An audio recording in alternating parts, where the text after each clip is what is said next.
Don't let Cesar Chavez hear you calling him Taco. He's getting much better. He's enrolling in classes on Monday, I hope. You know, I remember when your birthdays were less lavish and a little more intimate. Who invited you, Ann? No, my boyfriend. I'm his plus one. Well, congratulations. It was a very hard ticket to get. Congratulations to you. It's like you're part of the machine now. How are you, Mr. James? I'm great. Good. You're wonderfully blessed. This year, at least. Yeah. It's been nice. Pineapple Express. Amazing. You're awesome there. I watch it again and again and again. You're great there. And you're great here in the movie as well. Thank you very much. What made you attracted to the project? Yeah, well, I pursued the film, Milk. 2 summers ago, I was studying in London, studying English literature, and my agents called me and told me that Gus Van Sant was going to do this movie about Harvey Milk.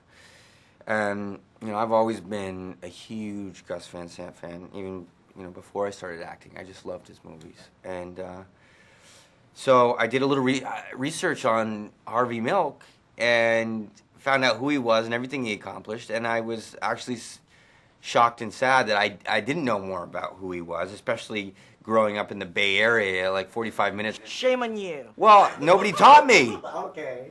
I didn't know to look. They don't teach him in schools as a historical figure, right? Mm-hmm. So after that, without even reading a script, I just wrote Gus an email and said, you know, I'll do anything to be a part of this movie, and I'll play the pizza boy if you like.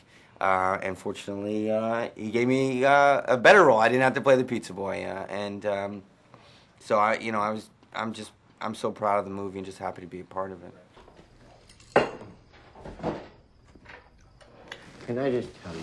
If you say anything about politics or the campaign or what speech you have to give or anything, I swear to God, I'm going to stab you with this fork. I just wanted to say that this is the most wonderful dinner I have ever had. You can get if you get the DVD now of the Times of Harvey Milk, yeah, I think maybe they have some deleted scenes. They have a lot of special features and everything, but none of them involve Scott Smith. Yeah. And he's only in the movie for 5 seconds. It says, like, Harvey moved out to San Francisco with his Scott, and it just shows them, like, kissing, and that's it. You know, you can't really build a character on that. And so I had, you know, it wasn't easy to find. I had to go to Rob Epstein, the director, and say, you know, do you have anything that didn't make it into the film on Scott Smith? And he's like, well, maybe I do. And he finally dug up this old film. It was on a film reel in some vault, and it was an interview he had done with Scott Smith 30 years ago that nobody had ever seen, you know, since then. And he transferred it to DVD for me, and it was finally, like, you know, footage of Scott that I could, you know, study and see how he moved and how, you know, hear how he sounded and everything. So that was like a gold mine. Both Mayor Moscone and Supervisor Harvey Milk have been shot and killed.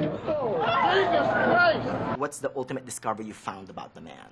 I mean, I don't think, like, there was any secrets or anything, you know, but like I said, I didn't know much about him before, and so sadly, I think a lot of other people don't. And so one of the things that I'm really happy about is, and what I hope for with this movie, is that it'll raise the awareness of who he is and his legacy and what he did and what he accomplished. Well said, Mr. James. Thank you. Great job. All right. Thank you.